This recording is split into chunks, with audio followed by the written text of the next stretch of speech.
amen si ɓe heɓi 35 ans ha yeeso ma 30 ans ɓe yalta ɓe inna ɓe ɗaɓɓude dewgal ɓe tiggoɓe tiro ɓe yaha tiktok ko honɗum ɓorni debbo sexy e tiktok tiragol holla e tourna ɗumanno sina ɗaɓɓere client menen goto bonata iwde amen goto bonata leñol on hande ni min susata ɓiɗɗo pullo ko ɓe wiyata Sénégal e Gambie ko dom haram hari pullo andiraka ɗum dom haram ɓiɗɗo fattu si debbo woni fof no andi mo fof no jindi fof no ɗumannimo sa jombi on anaadi ɓiɓɓe ko ɗum ɓiɓɓe habborta donc ko ɗum men desiri ko ɗi esprit ji ɗo woni e feƴƴude ɗo madame Ba donc haray on accay hakke wassalam madame Ba onon kadi gonƴe conseil marɗon ko jonnon worɓen ɗon madame Ba oui mi timitan ɗo mi nani conseil mon mi nani kono andi min parti ji gon on n'est pas d'accord quoi mais bon ko faala ɗon ko ɗum ɗo yo Allah wallu Allah okkora on quoi mais là c'est un peu compliqué parce que joni hande hay jiwoyto so koy c'est pas facile quoi o génération montante wonɗo ƴawde ɗo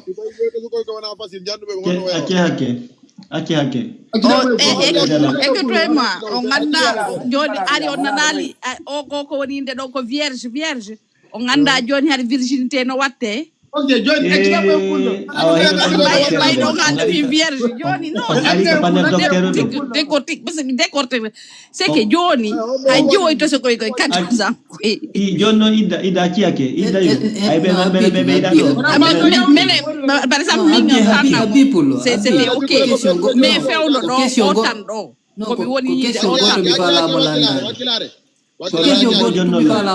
Madame Ba, comment golle o malanda golla ma question. C'est pas facile Koko fala ɗon ɗo. Si o landi jonnon la yandi. Na malade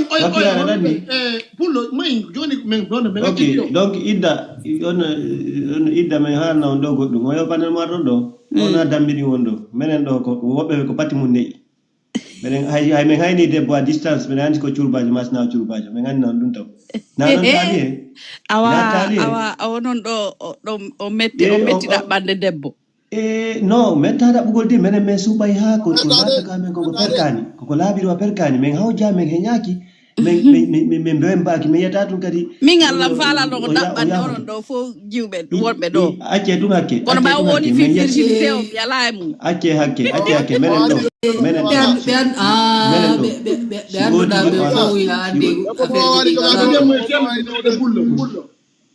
iɗon jentila acce hakke woodi menen ɗo voilà menen ɗo min andi noon taw idda min mapaki min hula kongonkuteɗo minen armi hano yoni yos docteur ɓen ɗo gynécologue ɓeno ɗo minen wawi simin yiwo tigui partie ji ɓandu makko ni min anda ko noon woniri sina noon si tawi min memi o tigui min anda ko noon ma noon simin feƴƴi kam bandi o fokkiti ɓortago min anda ko noon na noon sinji ɗi no woodi wulure minen ɗo min partage no ɗum ka privé amen ɗum ɗon woltaki ɗo ga sakko feere ɗo ya ɗaɓɓa kadi lekki ɗum ɗo kadi simi wiiɓe joni ko bullo ɓe fof ɓe ɗaɓɓa e bulle o famude simi wiiɓe joni virginité jo ko mbullo hiyoto ɓe fof ɓe ɗaɓɓa e bulle minen andi ko homɓe hokkodira donc ɓe wawi wa dooño a innayi tun ko couleur rouge mi yiɗi ɓe fof janggo bimbi sa yeehi ka yarata ko rouge yiyata minen andi ɗum ko saabu ɗum en wolta golloji ɗin dow ga kono koyon andu billahi wallahi minen andi ko honno debbo mo wona curɓajo identifié nattali men jokki leydi ɓeɗo fof no andi min yewtino ka privé leydi min divise ɗo na signe goto kadi andorta si tawi yimɓe ɓen sikki wondema ko fi haray no gasa onne ndelan ko fi yiƴandan tun ko andorta na ɗon tun dey so watti ɗo mo wattata no gasa poitrine makko so watti ɗo mo wata wattugo no gasa ɓawo makko ga on si ɗum ɗon yoppitike ko famude so watti ɗo mo wattata ɗaɗi makko ɗin ɓaɗɗaɗi ɗin ka nder ɓandu woni ɗin ɗon o wattata ɗin ɗo ɗin ɗaɗi fof no holla si joko curbajo sinaɗi jo ɗaɗi no woodi ka juuɗe ka dande a anday ɗum ko saabu ɗum waɗi batiraɓe amen ɓen hari hay jiwum feƴƴi démarche makko mo holla tawi ɗum memama ko memaka donc minen ɗo min annike laɓɓingol leñol ngol goto trompata min andi kay mais et puis min sakite connaissance ji amen ɗin ha sukaɓe fof anda ɓay ko angal andugol ma e ngol waɗi si hande jiwele ɗen wotere ara renade ko renete kon tigui ko ɓuuri ko woni ko précieux e maɓɓe fi dignité maɓɓe o fi ko tawata sa jombama moɗima tawdima ɗum o teddinte handi taggue ɓe wi kamɓe noon ko bordellerie ɓe faala minen kay noon min décidi si Allah jaɓi min litay contre ɗum ɗo woto ɓe maapo yoɓe yawɓe ɗaɓɓa lekkele kala ko ɓe ɗaɓɓata ɓe ɗaɓɓa astuce ko yiɗa ɓe ɗaɓɓa astuce hannde ayi jungo 22 ans 23 ans no ɗaɓɓa tun astuce série ma ɗaɓɓa tun astuce début série minen nganndi ɓe moƴƴa minen maîtrise dossier maɓɓe min fanko tun na men jami minen yiide koɓe jokki kon fof kono ko ɓayi han min waɗi gunndo panndi ko ɗum yoni min yos hannde min mari temmere nde ngandi yori jominde jollude men Kono kuma jimi. Madam Makisho. Madam Ba, what are you? Madam Makisho, Madam Ba, feel what are you? Metropota ko few. Si woti ko fala yo ida docteur ma ida gynécologue be watta ton kala ko watte wa wato ko wata wa mere be jodi wato sorti voilà modo nga calli la Uno vai più come dire la mano serie. billahi wallahi billahi da asti billahi wallahi ko ba billahi wala Madam Ba, modi andi ko ni be fama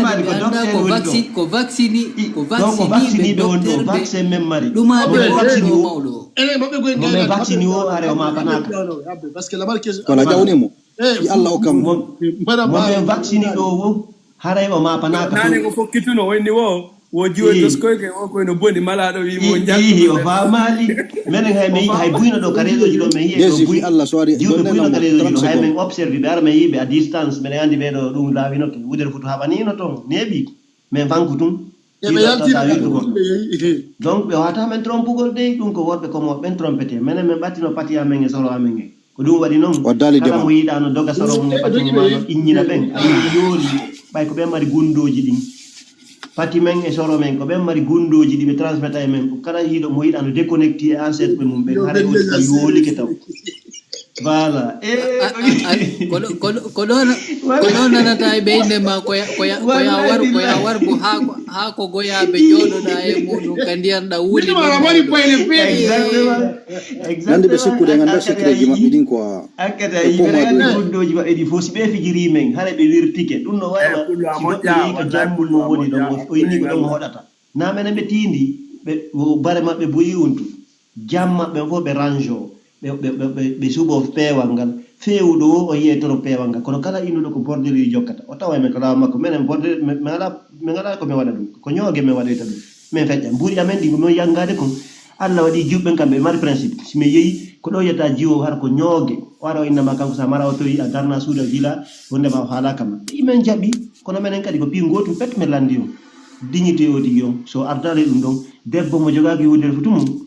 me wawata hola gollo min halfina ko compte bancaire amen me wawata hola gollo min ngaccira suudu amen ko tawata gundoji amen kedo fon ton me wawata hola gollo debbo o wawali gardugo ko kanna mari ko ko ne makko naka tinde woni o wawali margol dum don menen na menen halfinta mo intimité amen si babbe yimbe sa bortigues mabbe ko tay don o bortoto yeso wondo ari bortigues on o yayo yeya intimité ay goy bawde jombi sambankati wat nangal yeyi ni wottu makko no fandi na ande planète on hono woldi no ferandi gonga goto anda ay donc pour dévier tout ça pour protéger notre dignité comment debbo protéger notre dignité mun taw donc c'est aussi simple que ça donc ha jaka yawo calcul mathématique démonstration intégral afami ko debbo mardo wawdo jogitago amarali halfina ma nagge wote ngem wali ko honno mi halfinide dingira dum na fetere on debbo mo wawali fermugo gonko hakkunde koyde makko ko dum halfina dignité makko ko war do reposer ko woni keye koye makko kange makko de mo ƴetti ɗon o yeɓiti ɗum haɓanino colli yaadiyemu ko menen halfintamo budget amen fof ko menen halfintamo carte bancaire amen ko menen halfintamo code bancaire amen bandiron ka yaadi golle ɗum ko menen halfintamo suudu amen komin marata jawle amen komin suuɗoto min suuɗa gundoji amen force et faiblesse ji amen fof ko menen garta weeɓito o jamais de la vie minen min feeta min hangaka komin ɓenduɓe mor wonɗo ɓay noon jiwele ɗe mi waɗani on tolérance sa on yawike men hande ke tolérance zéro min itta e fof min artira veruji ɗin fof teddungal emo on ukkodirama o ganda noon hani ɓe sikkude fayda haray goɗɗo no wawi yodde ok ɓe sikkude manam ko ɓe jooɗi ɗo ko goɗɗo no wawi yodde minen ɗo no yaademo Desi ko mi janditi koy bullo ani ko mo noddilan ɗo wonɗo ko layo ga jiwo noddilan ɗo mo ɓirma mo ko mayiɗo jalede wallahi mo mayiɗo jalede kamɗo ɗaadi ɓe sikkude ko comme hoɓe jooɗiɗo ɓe anda ko cerveau ji tun jooɗiɗo on famali jiwɓe joni day sa jombay Afrique sa mara galle mara ɗum a wonata ɓeygu ma Voilà. Si jay janno ɓaawo maɓɓe ko wonmo wata échappe ko le jamen nin ko jo neɗiɗo jogiti après non kadi mi tegana on ɗo piyu gotum kadi ɓe yahay ɓe ɗo kadi inna no moƴƴintini affaire on ha no moƴƴi mi alna on ɗo piyu gotum ko e nder une semaine ɓe woni e moƴƴintinude ɗum si ɓe innima ɗo hiɓe moƴƴintinude haysi a jombimo accumo ɗon haysi ko 2 semaines hara yidale makko affaire on fusa e nder ton ko go'o ɓe ño'u ɗiɗi ko bulhum ɓe naadi nder ton ɓuri o faamu gundon ko ganda kadi gundon gotum kadi on faamude gundon gotum kadi to mi haalno debbo ko fiyon no curbajo moƴƴi jombugo sa jombi curbajo honno on tawi ma ɗon sa feyide makko hande a citimo ɗon on dimension mo anduɗa ɗon on sensation marɗa ɗon si woni a yiya woni 50 ans artoyi tawa c'est la même dimension toujours hay jiwo si mo mari intelligence billahi wallahi jiwo tawi modi makko si modi makko yeyi ka yaasi jumoyi hay jiwo ngande taw jiwo ngande si modi makko yeyi jumoyi ka yaasi jiwo marɗo intelligence hara na mbeewa gorko kadi minnuma si tawi ɗa mari intelligence hara na a yiyay tum pusal debbo ngandimani désactivé cerveau déplacique na ɓen ɗon dey woɓɓe on ɓe serein ɓe tata ɓen wudere feetinali ɗum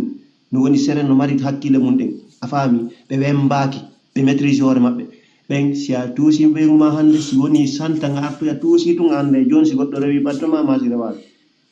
ɓiɗɗore ɓen fof no andi ɗum kono ko dammiɗi no woodi gorele ko ɗum kala gora nga yiɗa no lada ɓawo rewɓe si tun hay endu joni yaltiɗo hara ndu fuɗɗi haajuɗo acrobatie a faami ɗum ayi foylen mawi billahi wallahi a wi wecceriyade babiraɓe men ɓen fof gombo yenotama ɓe hiɗano sonnaɓe mais a yiyande babiraɓe men ɓen no yeɗo jona baɗo waɗa radical a yiyande ɗum hiɓe gardi sérénité maɓɓe on ko labaɗawoɓe so wofintinaka e ɗum ayay mawɗo ka men mawɗo har mo kañama mi ara mo mari ɓeygu labaɗo mi ayata ɓeygu makko no ara tum o cikko ama ko pallito o kellake koye ayata ɗum ɓe maîtrise hoore maɓɓe la maîtrise de soi est très importante pour un homme ko sen ɗon sendi ngene maɓɓe ɗon sendi gorko e debbo ko émotion waɗa tum perendi a waɗa tum pour ɓe hoccori e bape rewɓe ko noon way mais gorko noon kañum woni ko goɗɗo maƴimma woni ko honno tigui de tawaɗa garda e sérénité um ma ɗum ɗon garda conscience ma on ɗon miijitoɗa anda ko honno woni tourde autour de toi ko honno soni ko honno kasi anda no ƴettira piiji ɗi na coto ton cikko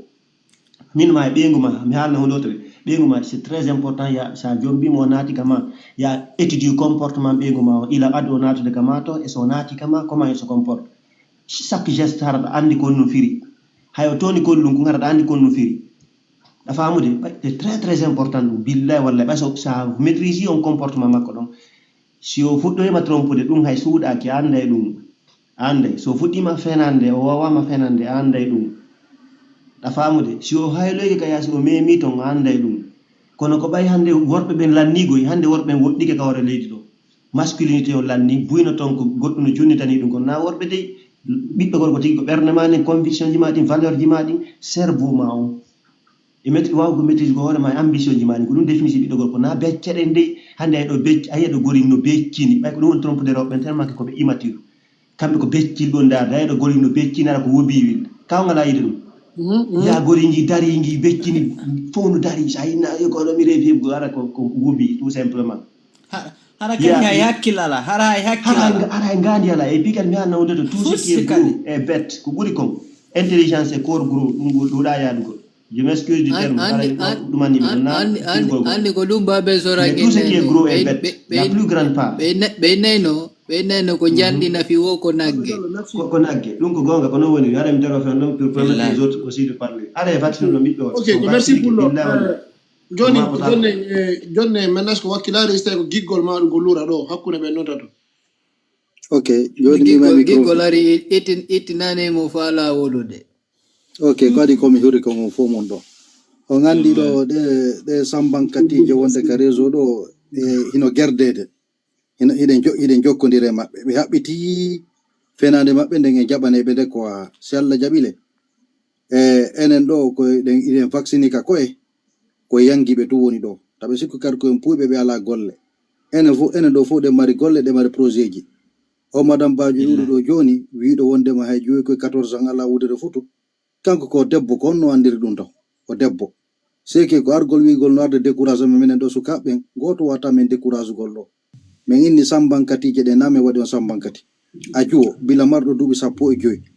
hati minda dubi no gaydati awata mi wiugol gorko alarde fima sa jodi kedon e trigo langani ko pilote jo falla mako commerçant jo yaydo Dubai falla mako jaspo jo jodi do États-Unis falla mako jaspo jo jodi Europe falla a tri don haadu no fo lawi keba a jodi kedo hebi 35 ans mayna ko fi l'école ko de ganda jangugol hettuda diplôme ji madi wo si jompe da jodi kedo hebi 30 ans 35 ans a inni ko men arata rondo de nyogema anda sikki sama kala menen namen katuma kankati horema donc menen sukabe me jetti disposition me wi hande kasi men jomba ko jum pay kum men jombata jomo burnali dubi noge mondo mo dubi noge haro per mali et puis kadi an madame Badiardo nane wi wonde may joge 14 ngala awata men décourage ko dum ko sama kala lori jube bus jogitibe wore mun ko lannata ino wodi dolle kono nane gonko desi woni do kom jube buno ka TikTok do ko seedi dabe be hidanande fi sifadi debaji di wolete ko welata be ko yewiudo sukabe jomben debbo seeda exemple enen do fop andi men toujours ko dum wolata do ko hombo wakili jombugol sambankati resifa o dogudo modi mun do o dogudo modi mun addu o modi mun addu 18000 euros 19000 20000 na kupugol ma andi odo no mari experience parce que mo o doggi dewle tati ko ngal do ni na yabangal ka gonga di experience bay ko be na taw ko rawbe sen tabi ba experience ko gonga di experience di force sa adi gonga ma wakilare wala akir dani lanno gonga ma ko no woni resi be ni ko marbe experience divorce ben sa jombe si fawda ray min do mar wawdu divorce ok menen toujours ko men ta debbo jomba do sedi dawta jombite men ko sifa o men wolde fimo ko me wi debbo mo modi mo mayi no do jombede debbo honno yantela mo modi mo yarata ber hara piya mo ittanta mo dépenser yanno imamu den sare don ko sede wonde mabe gerdo suka do sanzu be ronku honno famille jidi gerdo suka be ronku yo few menen ko debbo sifa on do meni debbo sedi dado jombede ko kala debbo dampudo modi mo ngero pro onon suka be meni o taw jombitu jono no rewbe stay ko sifa ben don fallo menen mi o men jombita men inni men sali men jombata debbo dampudo modi mo ngero pro dum no men sali si don faala o yahi don e hombo o panela men aretata dum ko me wi kadi debbo sabi 35 ans fi wata yo ka communauté me indi ko duwada onde ko deuxième femme yawda ba sagata mardo 40 ans mardo premier femme wada ma deuxième so wa jodi kabi 35 ans bo wata yadugol ko sagata mardo 35 ans wata habbo zenjo mardo 25 ans a jo mardo 30 ans no jombuma on angi on do na yeru jomano ko mardo 30 ans 35 ans jombatama voilà si fait donc kadi onon zenbe si a falji da jommidire sifa de sambankatije billa yobane mo ciogu suudu ayobane mo luwayi a wona babysitter ayna nemo pay ko so fokiti concert ka wonde tay fay makko ben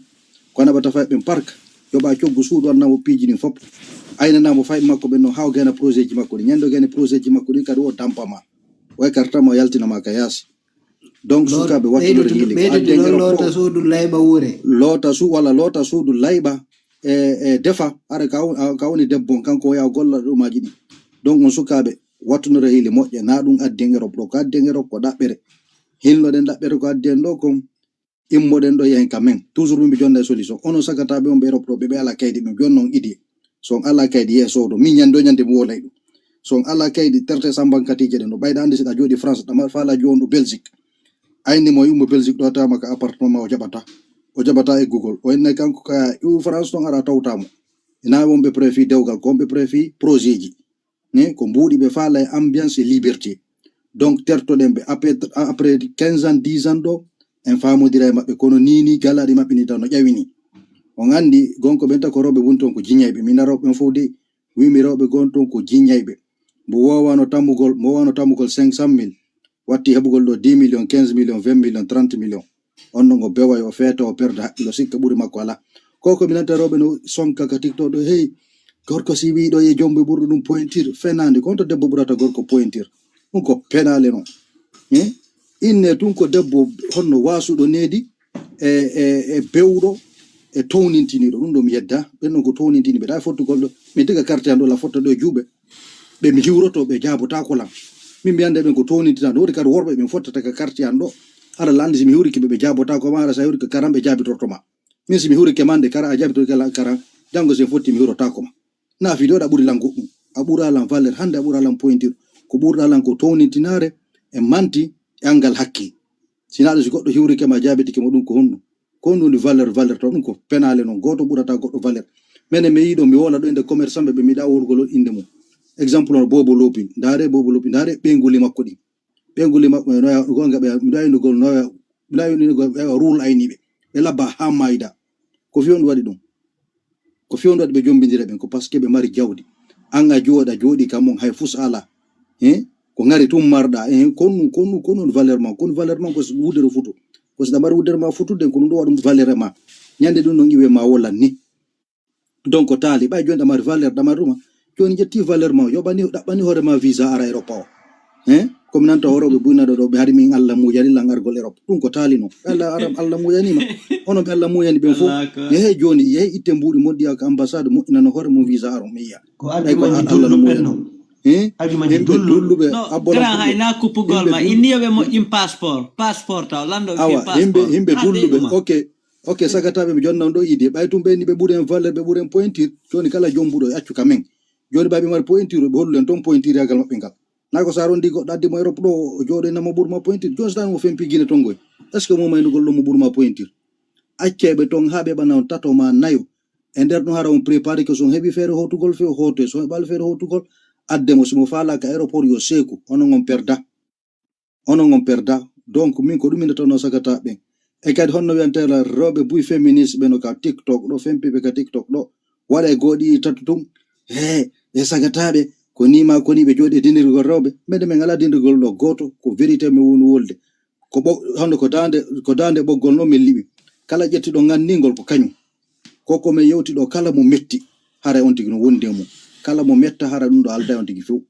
kala ñapatari ɗo ka jooɗi to eni heehi ɓeno digre men rewɓe ɓen andu ila wondi ko min woni ɗo ka dampuɗo moodi ma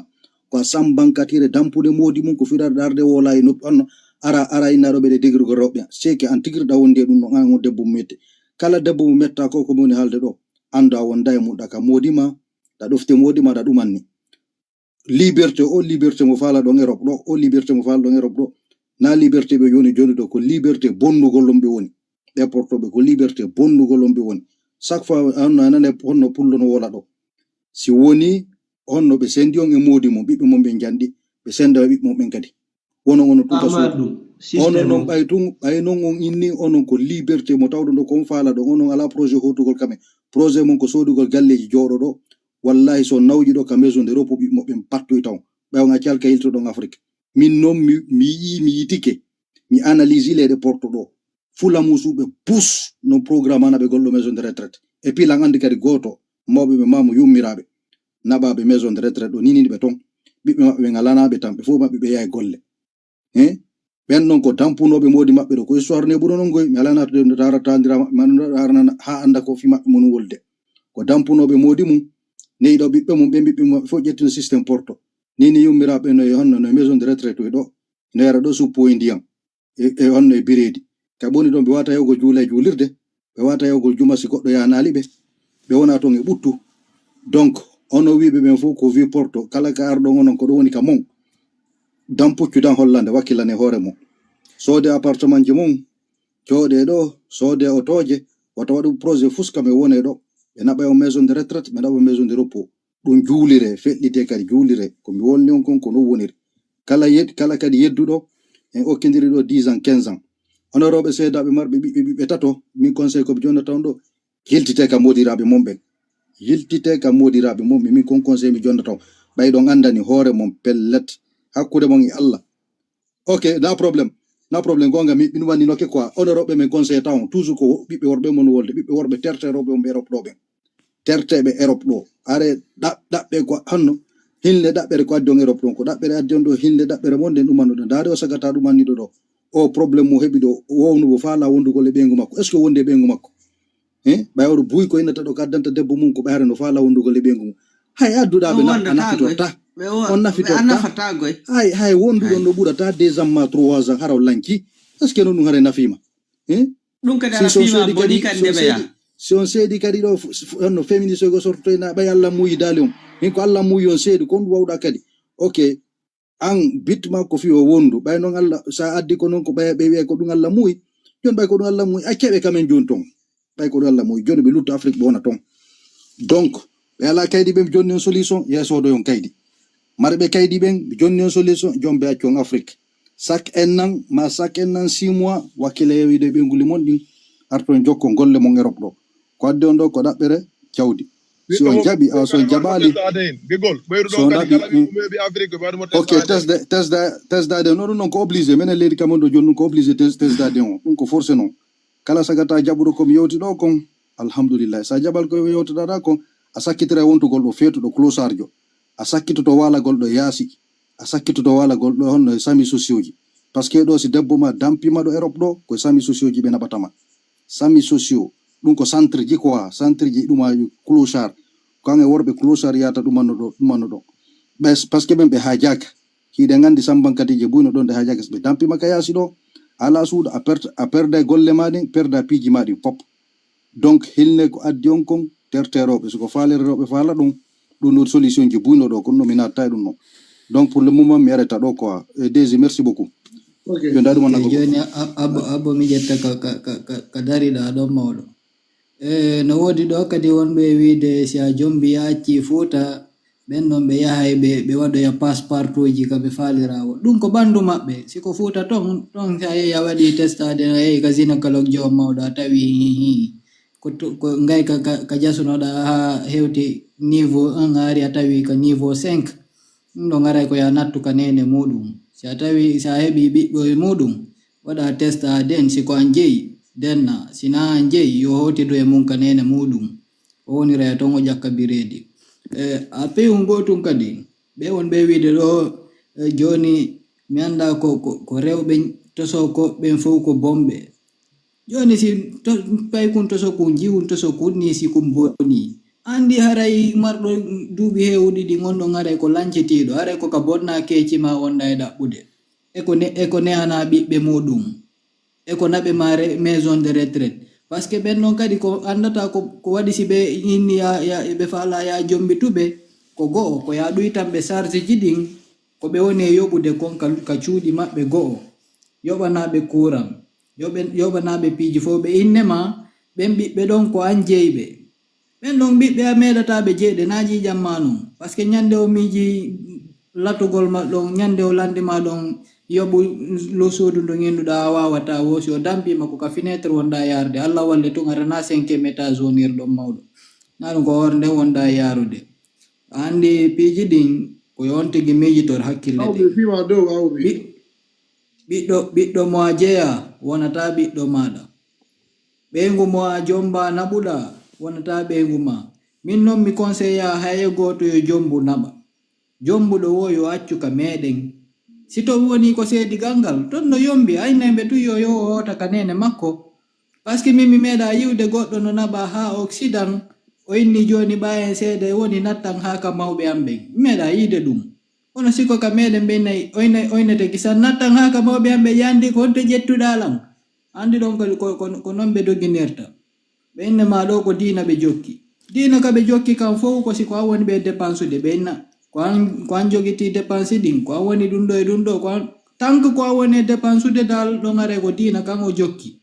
sina do ngare o innete ko leydi porto wonden aduna on sanzi est ce que a fami ko lungo jaboto ma e pi hara na aduna on sanzi aduna on ha joni o sanzali nange nge fudireno do nge sanzali ha joni kange fudirta kanga waloroyta don kadi ko longe waloroyta ha hande etti aduna dawi dun don ngarali taw dun don non ngaro e ko no arali taw jama on ta innudo aduna sanzi walla dun do sanzali ko kanko e jikku makko on sanzi e nedi ndio ne irandi ko non o wata mi andi na on do non kadi pi hungotum rewbe buy wonbe dampude do modi be mumben ko go nene mabbe dampino baba mabbe be yi example on be ne irama non be jandiri non didi be ne aka ne di mojjiri hara ko hara babe ngol no kander galle don ko no susata wolude parce que na kanko ne wallinde dépense didi tati on don ko kanko be wadi marchandise fiyo be hebu goddum ko go be okkitira modo si o lanco yi don be namo joni yehen ndari ndare kadi diaspora kadi sino telenda onnon kadi halken fi makko nyamen ko jogiti kom simo jogitere je halken fi mudum dabbo onnon kadi selamo yaha kadi nokkugo ko parce que enen en jetti yurmende en wadi e hore men en inni kala seedi dado en jombitay ko nden yurmende don non woni e artude meden piya en ka hore ka ngandi feccende na ka hakkunde sen inni do joni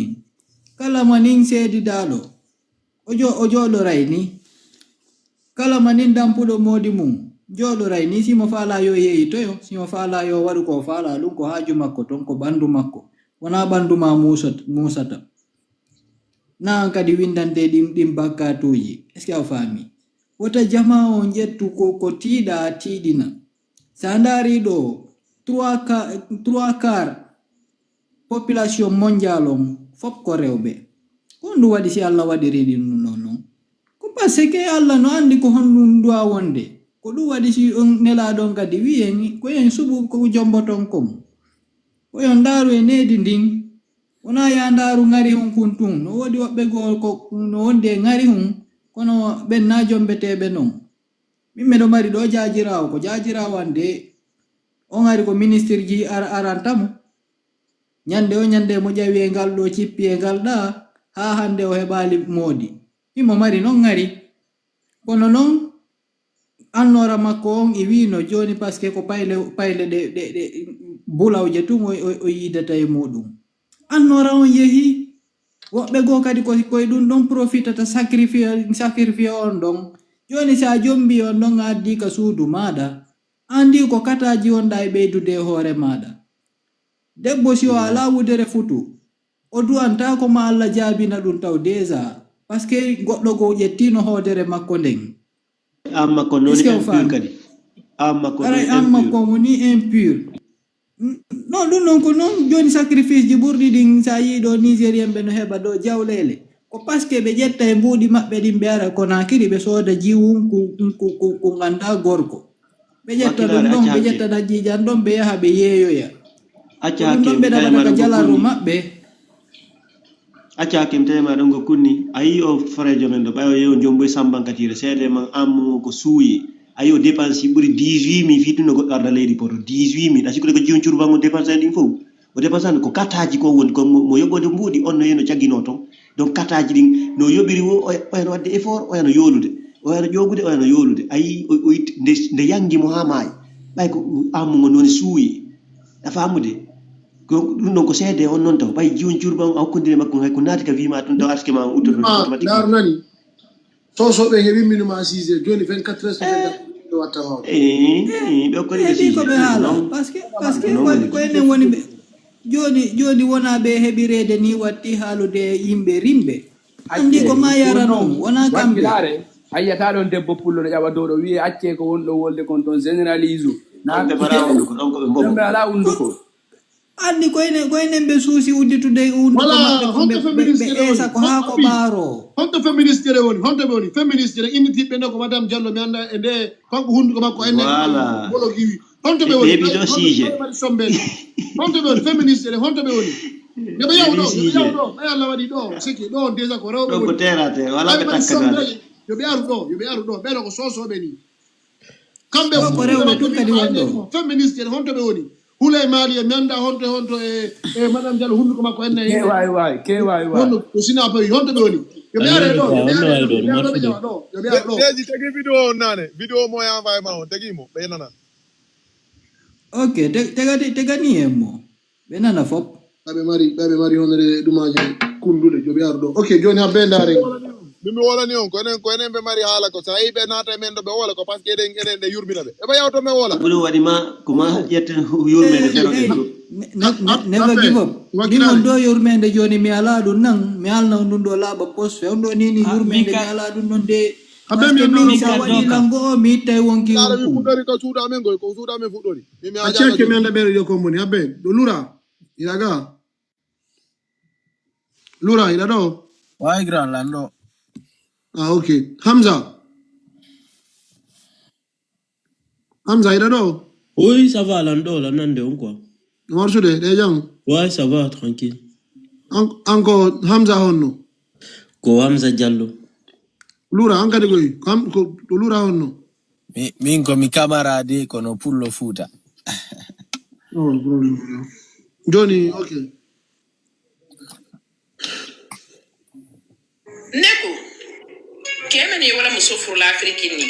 No ko mani kam minanta mani kade. Nyai mangine kala. Ay tsakiya. Mimi nana mi fira na yontuma. Al tsakiya la.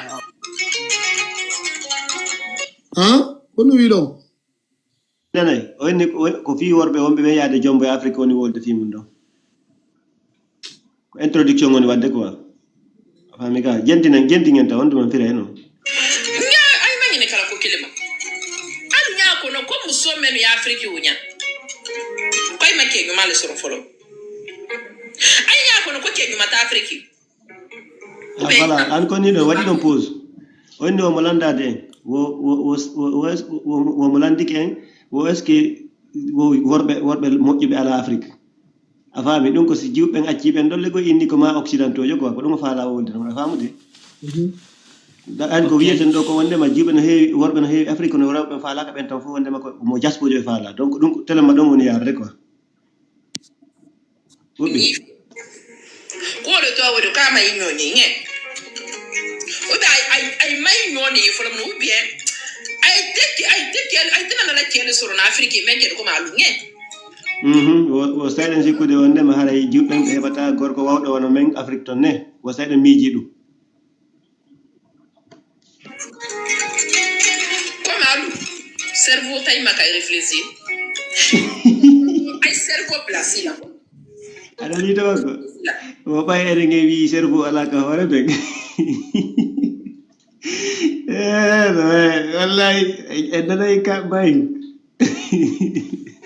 ma ko ka ko yewteten kon ko ɗum ni Parce que sansan ko kele meniro. Sante damina kapa. Ni do mafo ko mram sulana abran jamfa.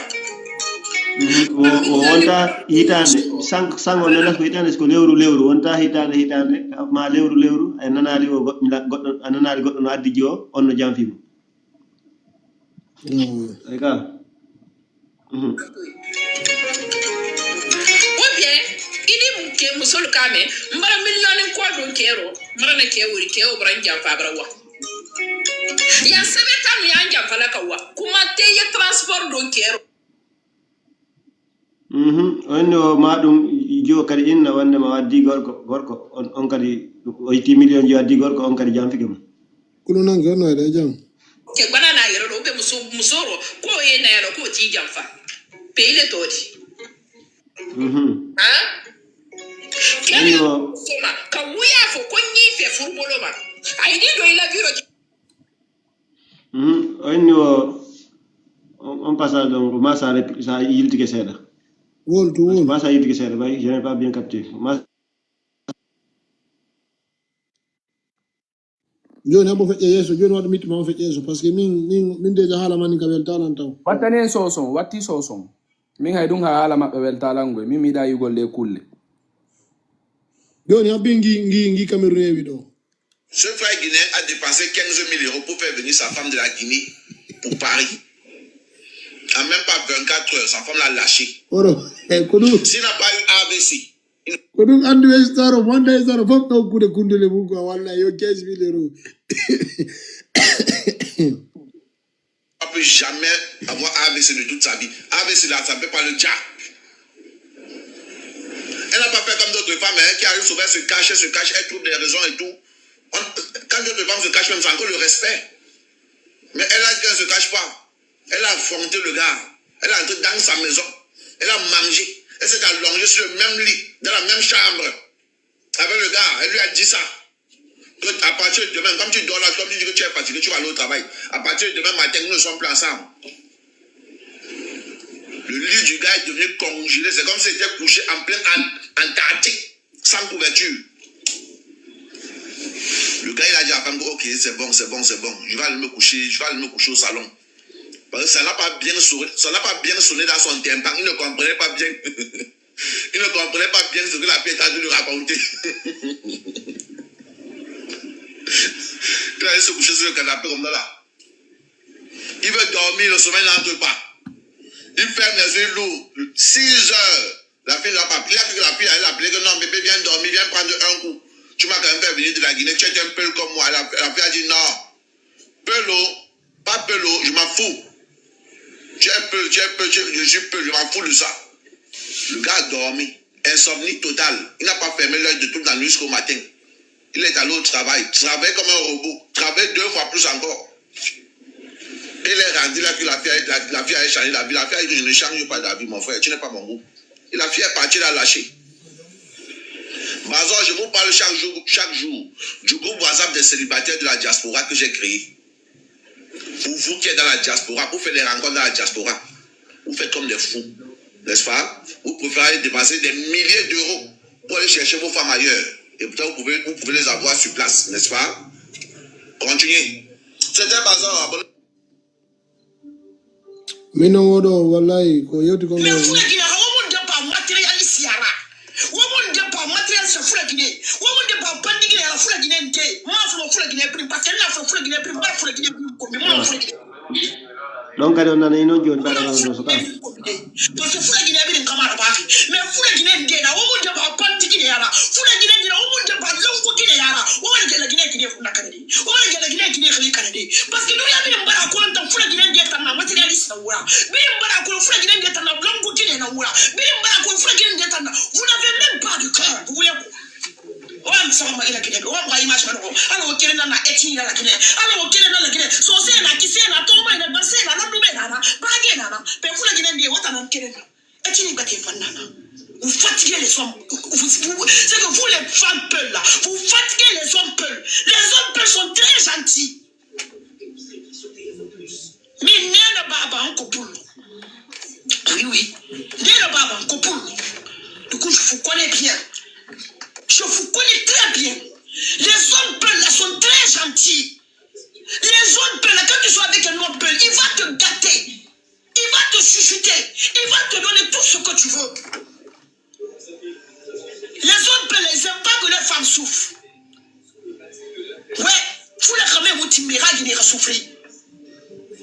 Et le don faut la qui n'est pas mais gâté mané. Faut la ramène course sur bas mana hagine be. Faut la ramène wol mana hagine be. Faut la ramène investi mana hagine be. Faut la ramène hagine gâté mané. Mais faut la guine na bandi qui nera. Wala bugile ya lu.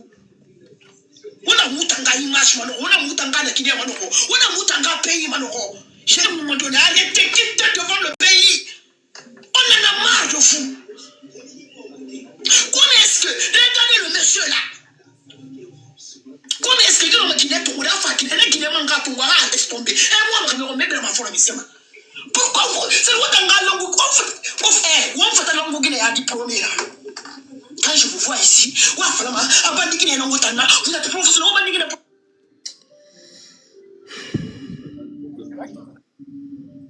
Comment c'est quoi? Non, c'est fait dialogue, c'est fait dialogue. Ay be ko enen andi no jaabe koy. Illa wallahi be ko en andi no jaabe. Tala no dundo be yata be wolo ko hakko men dum be yarta do e wo hekkugol. Billahi wallahi. Binno ngande kadi fodore ko mami. Billahi wallahi. Sanani be uddita do kandage mabbe haade baro ayna uddito wo portail wal duma avion. Na bodo e hore pullo. No, grand andi min kon falam yewtade, grand andi kon falam yewtade. Be ko be woli kon foppu ko gonga. Enen kala jombudo no yurma beengu mum buri hay nene mum. Billahi wallahi adna ma am foppu a jonnay debbon. A jonnay ma a wannay mo kala ko haysi ko ya nyawlo yo. A nyawlo to wadana beengu ma fi yo surro. Kono bro ko jama wone wadde kon. He hande kadi si jango nanga e ma nangu hore ma an. Adna on ka suti do hande kadi ni ka alan sara wona jama on kadi yo finu hande kadi sai wona dido leddi fo Bayde samman kadi jeno jodo do no min ko mi yotata samman kadi no na ay dum be fo ko yoton be fo wombe jodade rewbe wombe wolde do ko minniraabe mabbe duma mabbe woni credit di scandale be mota ko be darto contre ben woni on ngon faama hali o kambe kadi jonata be do fiire ni yonji kaduma fino be walli tore be walando azil be wona dum wonde worbe be faala Diallo wondo e organise de fiyo be arbe wada dum non ko honno wowlirta fi mudum mais ko ɗum ɗon noon hannde kadi wonɗa yiide jonnon ko ɗum noon jonnon sa jombi accu Conakry so torompima yo torompo ton hoore makko ñande aɗa awa tawaymo si tawi marsali iyamani ko makon Allah hokkete ɓeygu goo kadi ɓay aduna wona goto Allah tagi on wuta warto fi jiwo goto tawata wona jiwo fewɗo ndaari modi en piiji yurmuɗi ok algasimo accaki feƴƴinen haalaji ɗin ɓeeɗiɗo leydi ka par ce que demanji ɗino ok mimi hara min ñammi wayni ke on deji en janggo assalamu aleykum gara weltanama moƴƴo algasimo anni noon mi wayrima kadi yiɗi faade tun non ko tanji ɗin quoi kono janggo sim heewi feere tawi waɗi direct kadi mi ƴawa so Allah jaɓi merci nama ok merci lura ok wayi grand on jarama on fo mom marsude leja min jentima jantum alhamdulillah aray mi weltaninke on la weltani o moƴƴa e min kadi do message on no feƴƴude moƴƴa haray min la ngandi déjà taw on fo ɗo ɗon heccilan ɓay mi feƴƴinal taw 26 ans ha joni noon kono message on no hewti ha en min ni mi haalanayi on ko 2012 mi hewti France gila mi hewti ko mi stressé taw on faami déjà taw joni noon innugol ɗo kadi ni kami won ɗo ni alhamdulillah mi watti yawde kamen arta kono ɗum on mi miijaki jombugol fes adda ɗo ɗum ɗon ka hoore am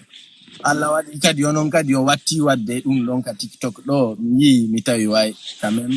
jakana min tun woni ndiye ɗum ɗon ka hoore am faami parce que woɓɓe gono toon mi naali ko kandi yam mi rew kono ko baabe ngam tigi addimi hande ɓe waali ko ɓe feƴƴini a faami on faami joni noon simi miijitike min nayi way jaka ɓen noon kadi ɓe addi lanɗo kono ɓe anda ko no woni ga on faami parce que woni ga kon déjà taw aray ɗo ɓe hukkama taw e quartier dojjugo yimɓe ɓen trop voilà aray ɗo taw ɓe hukkama taw e quartier wona ɗo e piiji gono ton tawa ko maninka e arabu e ko wona fottata ɗo e mum ɓe hukkama e piiji ɗi alana wonana heɓaɓe ɗo harale ɓe heɓaɓe ɗo a tawa na on éducation goto na on neyaka gotum quoi on faami on tigi yi ɗum non fo tawi way quand même hande alhamdulillah ɓay mi tawi way mi wawi sortade ɓen non fo mi wakkilike hoore ɗum ɗon on tigi no wawde yiltito kamen arta voilà joni noon si feƴƴi ɗon min hande ni en fendani inchallah jaɓi lan fukkiti kamen jombugol wona ton on faami wontira ton parce que la ngandi ton kadi na wasi fusmi ala on yi wakkiloro to wonta to wano mawɓe men ɓe no waɗiri no debloku mo ittu dalaba accu ko debloku mo ayyani ko windi kon no mi yi ko windi ko coronavirus kono ɗum yewta waɗa mit dalaba onon kadi acce fiyalla ko 5 secondes mi mitimo ɗum on iwi message makko ko windi kon ko 5 secondes ko 5 secondes mitimo ko ɗum on iwaytu ko mittu message on fito ɗum a waɗu polémique ina wadde goɗɗo mitti hara ko tan ni da wadde ko 5 secondes hadi 5 minutes da wadde sukuɗa hara ngam mitimmo fi ɗum a live on fof quoi 5 secondes woɓɓe ko 5 secondes woɓɓe ko 1 minute mitata ɓe ok désolé mahi voilà hande ni e hoore ko mi on ko yawde kadi lagine arta mi fotti ton e jiwɓe tawɓe ɗum ɗon kadi ko message ɓeyditotoɗo e ko wonɗo wadde kon ara ko jiwɓe faalaɓe dampude to modi mum araga on yi arale ɓe anda hay ko honno woni ga sakko inne ɓe haala yay fi lawol kono min la ngandi ni jiwo goto ko mo mari siki ɓe rewa lawol rewtegal ngo fof piitum ñano fo no wembi ɓe fof ɓe wembi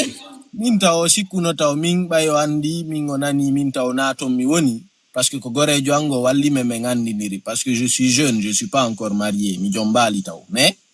donc e hoore ɗum ɗo relation amen on onnimmi bon ɓay men fuɗɗike yewtude kanko o sikki taw minuma premier jour taw ɓay men yiidi koka mi waali ɗon ko ɗon o waali o sikki taw o wi ka modi makko few hari tawa yo alna allan ko jombaɗo ɓay no mi andi ko jombaɗo min déjà taw ko num mi woni wadde hoore am on faami ɓay mi naati e ɗum mi tawi non c'est pas possible mi inni mo an ko a jombaɗo baɗɗa mari ɓiɗɗo wonu ka modima ko ɗum ɗon ɓurma moƴƴande ko woni wo par ce que wo kanko mo hoɗi ko ya ton ka burure wo yanda modi makko ko mawɗo fayda tusa kanko ko faala ko yawde yaadu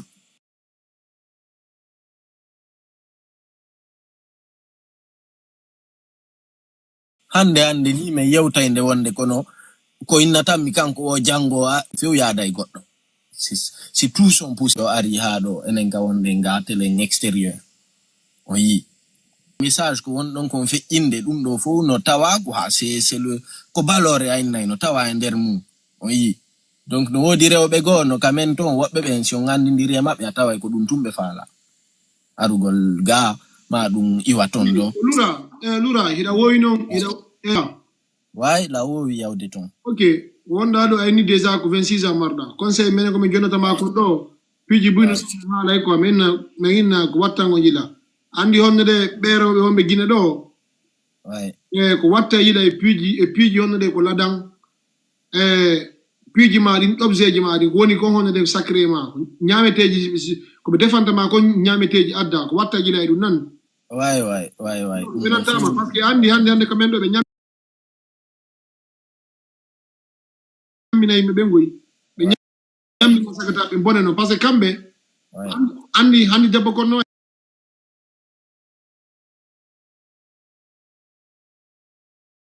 debbo so ficci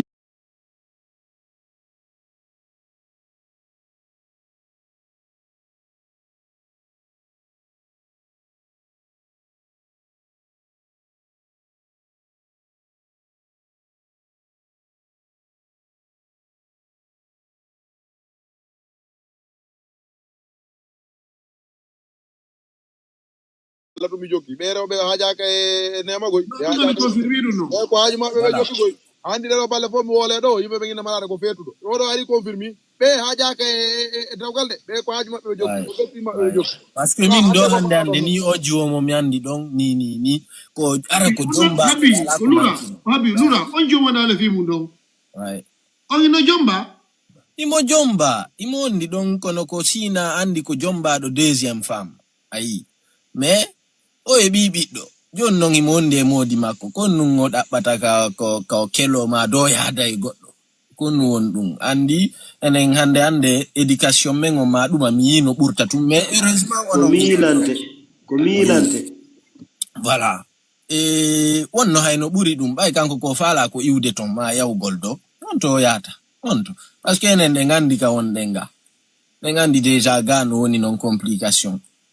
ayi mais bon min hande min do bon hande lan faala jombude goɗɗo imo wonde wudere futu elle a 18 ans quand même on ɗon me yewtude ha moƴƴa lan faala yawde to mi jomba mo me wonda ton hay mi ya kanko ko ennimmi tum mi landike mo kadi ara si mi jombima na arugol ga do woni haajuma ka ennimmi kanko kami jombi mo ɗon tami accumo tum kanko tum ini mo wawa t'inquiète pas pour ça ayi si mi yehi to meɗe wondude nokku ngotum par ce que jombugol ngol kadi accitirani ara ko jeune wonni ma ɗum ɗon kadi no hulɓini sengogo donc voilà min joni mi fixike objectif min naari la mari kaydi non lura an non déjà ɓay chaque fois yayi hitande hes ko 2 fois moins 3 fois ɗon an ɗon no moƴƴi quoi ok an moƴƴi voilà et puis yara ɗon a yayi vous allez aron wadde tanji seeɗa no moƴƴi han wallahi no foti han min gon ɗo quand même kala marɗo kaydi ɗo quand même voilà on ti ɗo hino ñamiri on tigi sa mari kaydi sa andi vraiment ɗa waɗi possibilité yawon quand même sa yehi to nenama ko to woni nanali nenama ko guine woni ka nenan no ɓen ɗon no ga andi ɓen fof fayda ɓe wowtino ga kamɓe faale maɓɓe ko yaaddu ga ɓengu ma min noon mi laaɓaniɓe minni ɓe min ala ko mankanila lagine simi ɓengu an ko ton mi jombatamo mi wonda e makko mari ton noon ɗuma famille wanowa nene to goso ma ɗum jaji ɗuma ni si waɗin peyi ɓen ɗon fof hande la marigoy seeɗa kono andi hande aduna on no yurmi par ce que ala confiance e nder mum quoi ko an doit décidude hoorema ko waɗata kon par ce que si a yi ɓen ɗon fof confiance ala woni toon bappiraɓe ma kawiraɓe ko woni o ko innatama an ko yawunu ka wonɗa toon ɗumanna ayi arale ala ko mankir ma ton sa yi ton kambe ko be dabata o ko halawi ma wadugol piji heba non possible abi ko yuma maga be wali taki maga has jiwoy on heba koy ga bay tungo ma tuddo wadde pression ma fiya jom gram mi falaka parce que minga mi yiga mi j'ai vécu ici Johnny gila 2012 lando mi fiji do mi do gollude do la wakili do kono ko mi yi ko ngare o bebe nga c'est pas pareil en fait ayi min lantele Nantes ga andi no woditi seda piji bush kono y a un peu de peul, il y a des femmes peul un peu mais mo be ko hajumu wobbe ben ko jomba be tout ça c'est compliqué en fait min non déjà min na dum e ora woni wonugol ga ko mi woni ya mago min frère an ko conseil yuma tay andi Yeah, ay c'est di mo bien, le mais départ conseil avant mon quelqu'un fiu. ouais min ko mi conseil yuma wata jombu ga fi ko conseil yuma tay da andi yer ko andaro 2012 da golli seda amari ton terengi kato darna dara honno dabbita hore départ ko anduda way dum do sa wadante business quoi afamude daru minuma rewbe no sattina ni yimbe secrétaire minuma affaire dum hargo bobi quoi aluttata wonugol gatum depuis 2012 jeji an accu ayala gine de balde lando amad day min ko dum min si goddo no jomba ko jiwi adda ko yer lankirda amami yo hay ka page sal uri a Facebook yabe partage don jiwi wonko e lycée o gakkunde 12e terminal ni ko no wadde bordel yagal ka école nanan fi ko dum si goddo no kirude la no ende kambe ko be ngo jombata payde de jibirta sabu honno connexion mode honno pass internet to 3000 ma 6000 a windana be tumbe na 7 ma pass s'il te plaît aya be do téléphone yara be ala ko gu pass ara anko be jombata wiya nene be ma jobana jodo la baro ara occident do ara eda kirdi billahi wallahi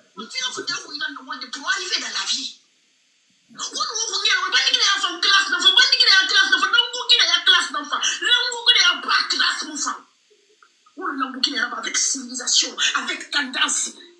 avec intelligence. debbo sosojo mo sosoɓe ɓe on tigi andi Conakry sare Conakry plein centre de Conakry on tigi ko andi way debbo sosojo hande ko ɓen joɗoto ɓenna kamɓe hiɓe moraliser la femme peul hande ko wonnen ɗo rewɓe ko min andi 90% e maɓɓe déjà ko yimɓe heɓiraɓe harayna dewga hara minnuma ko hara ko wiyete ko déjà ko fattu ɓi falaƙi ɓiɓɓe minnuma ɓiɓɓe honere ko halal no jooɗi ɓe haɓɓitoto no me aduna yewtino ko gonan wallahi azim way grand hay ben andi ta aduna yewtino ko go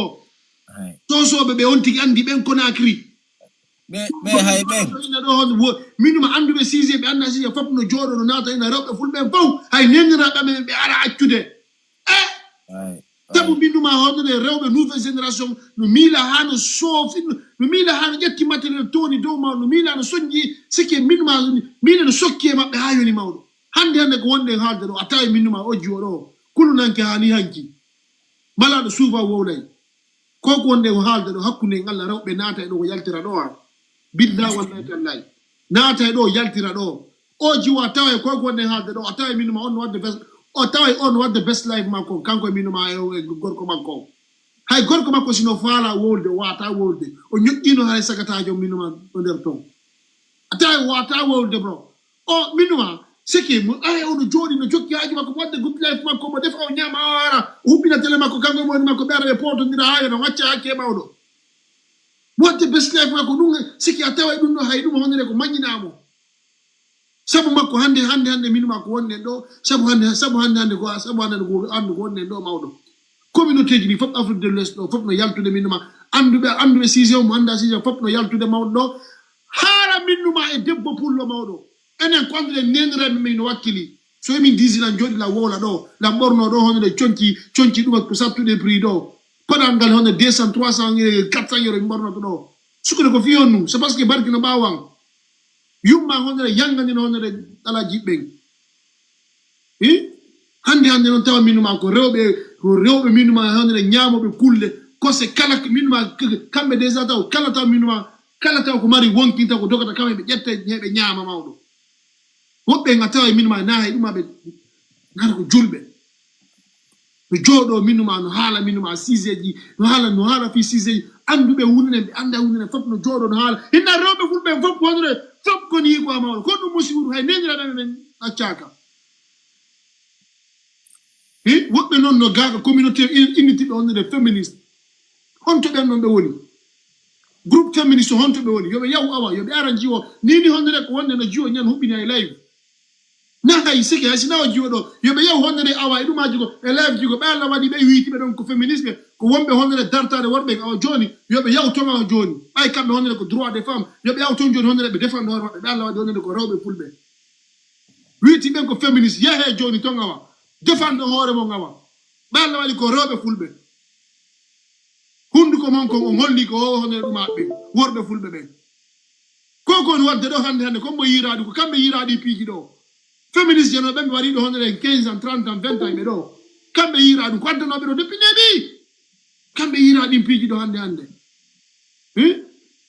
koko woni en heɓude ɗo fof wallahi asim hakkude allah seke koko ɓe awno kon ko conséquence ji ɗin ni koko ɓe awuno kon féministe on ɓe anda ɗo ko conséquence ji ɗin ni joni yehe awa tawa ko ɗumaji maɓɓe to ko paneji maɓɓe haala noon ɓe awa leƴƴi ɓaleji ɗi anduɗe nin hino jooɗo min noma ɓe jooɗo anduɓe wunene ɓe anda fof min mo ƴette sombeje maɓɓe ɗen ɓe hukka min noon ko musitalan ko fof kadi ko so nani ɓen honde rewɓe fulɓe ɓen fof quoi ɓen honde commandere fule guinée e nenira ɗamme men min noma accaka o jeesi faamu min sam bankatira tawi min ma nden no fempi pari ɗo on no waalade o ɗano min noma 8 heures de sommeil fattuɓalere no ñamude ñamete mo faala honno himo heefindirde gorko makko sans aucun remords kulnaki ko ɗum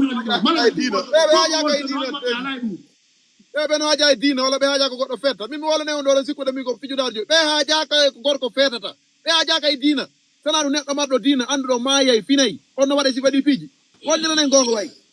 wolliranen gonga onon sotaki ko ala diina ɓe haajaka e ko fus ɓe ala nemo fus onon on yaali kuma jim wonno ko liyonɗode ñande yiɗen haalde fima ko ɗo de porto paga pargo paga ka réseau sociaux ji gaɗen kanko ko voyage e nder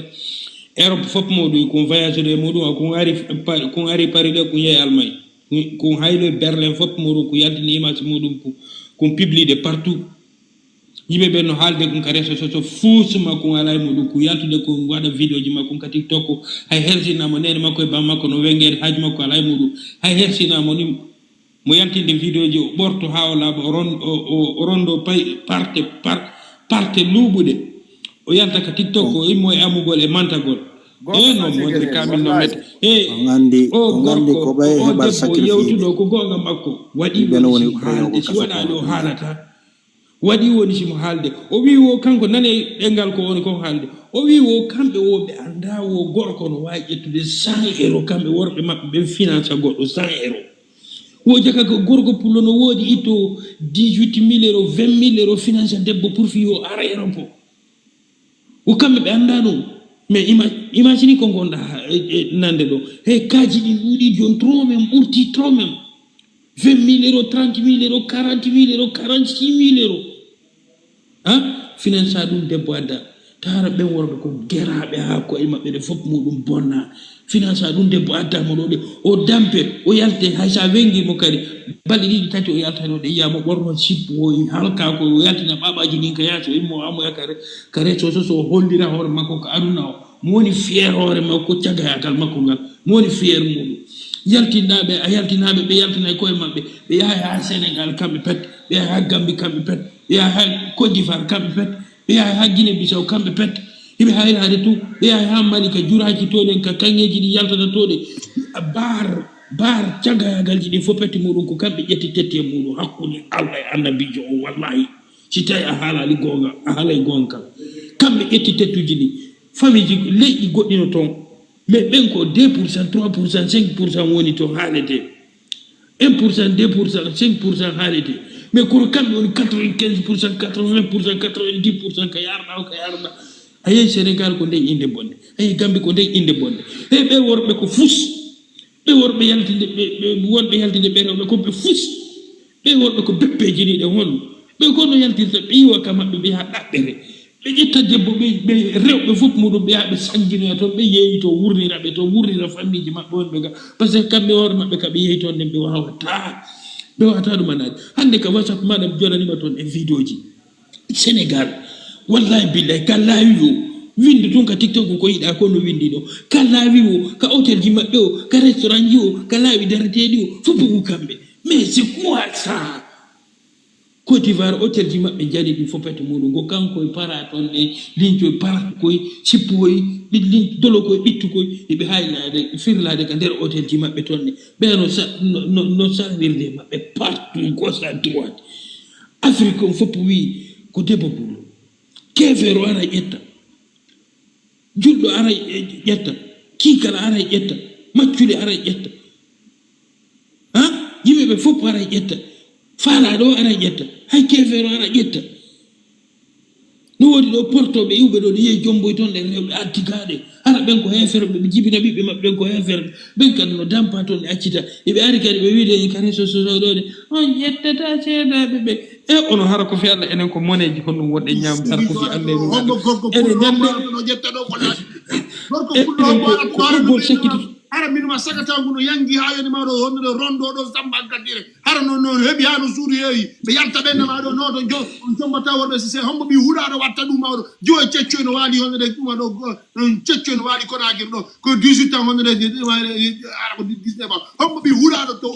hombo ɓi fattu to watta ɗum ɗo juwele no ɗum no haylora ninima ko heeɓi ha no suudu yeeyi mawɗo hi daro ɓenne ɗo honnude jombe men hombo watta ɗum joni metteɗen ɓurti trop même joni wona a sofidaɓe minen sokki e maɓɓe ha yoni koyɗaɓe min maɓe joga to fiɓɓiji ɗuma debbo ko honnu ɗaɓɓata debbo ko honnu natata e yangawo e ɗaɓɓo enne e gorko ɓurti trop même ɗo a yiyay ɗo ɗen ɓe heela dewle maɓɓe ɗe pour fi yahugo ƴettoya ɓe feetinkino hoore maɓɓe ɓe yaha ɓe saññino nokku goo ɓe waɗay toon e hay beeba ñaama pour fi yo yimɓe ɓeyni ko ɓe feeto ɓe heɓu kaydi maladire ndin ɓe waalo ko galle maɓɓe toon ne hara ɓe yoɓete e handicapé ta hara ɓe gollata ɓe yiɗi femme michel yagal koye ɓe woni femme michel ɓe yoɓe mbuuɗi maɓɓe ɗin femme michel ɓe waalo ko piiɗi maɓɓe ɓe ñamma ɗum mbuuɗi harmoɗi rek ɓe wuuri e mum ɗo mbuuɗi harmoɗi rek keramuji harmude mechiji harmude ɓe ko koye c'est clair abbi c'est clair acciake lura c'est bon intervention c'est bon habbi o hamza ɗo ko intervenant ko parce que misi woni ɗo muselan ɗo hammi alaji ɗo yimɓe fof ɓutoɗan ɗo hamza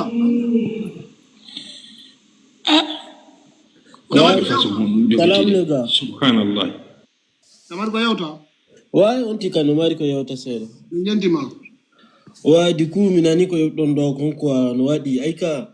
donc ɗum ɗo noon mawɓe men ɓawa ɓen ɗo waɗi si ɓe suɓantoyen ɓe ndaara moƴƴa ko ƴetteten ɗo tu vois ko sibu ɗi action ji ɗo du coup surtout enen jeune ɓe on ɓe roɓɗo ɓen ɗen duwa wadde gaafa soit an e debbo on ko ɗo fottuɗo soit kaka men yahandama tu vois du coup rewɓe fulɓe ɓen ɓe wawiwa men comme wasi tawi ko jinna ɓe woni e men quoi tu vois un peu ça dès que wukkodiri kamɓe koɓe darata koɗo ɓe ña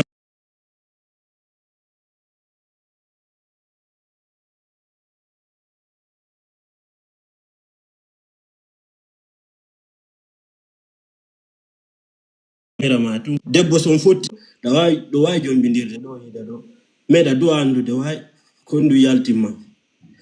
du coup a wata accude nene ma e benma du coup kamen to an wona ɗo e financugol debbo 10 000 euros 15 000 euros fiyo arɗo waɗama kadi siye par ce que sa daari si debbo ari ɗo du coup da yoɓi ɗo de million fiyo arɗo o ara ɗo e puis intégradamo ɗo du coup hollamo piiji ɗin fop ha fuɗɗo andude goɗɗum tun o kitama sa daari ɗum ɗon tun jeune ɓe buyno ɗo hakkille maɓɓe sotino joni fof ɓe anda ko sigu ɗi action ji hayso tawi na mbuɗi ko finance ɗamo kon tun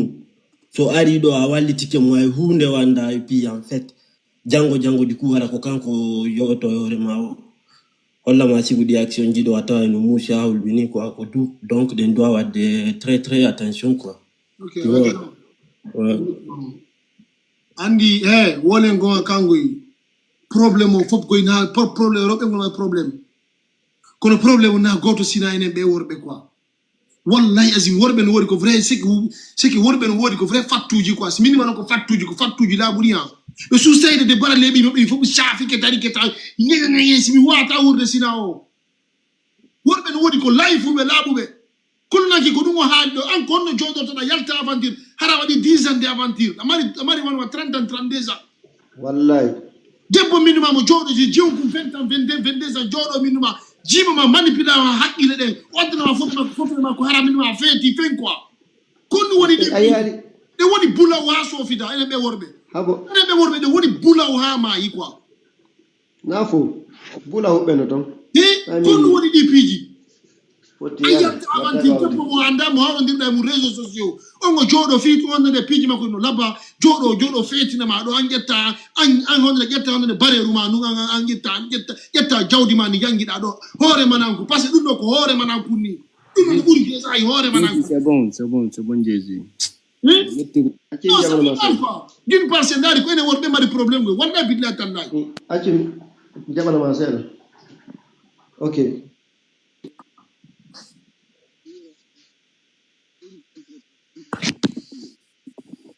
dawa yow de intervenir ta ko hono min ko palay mo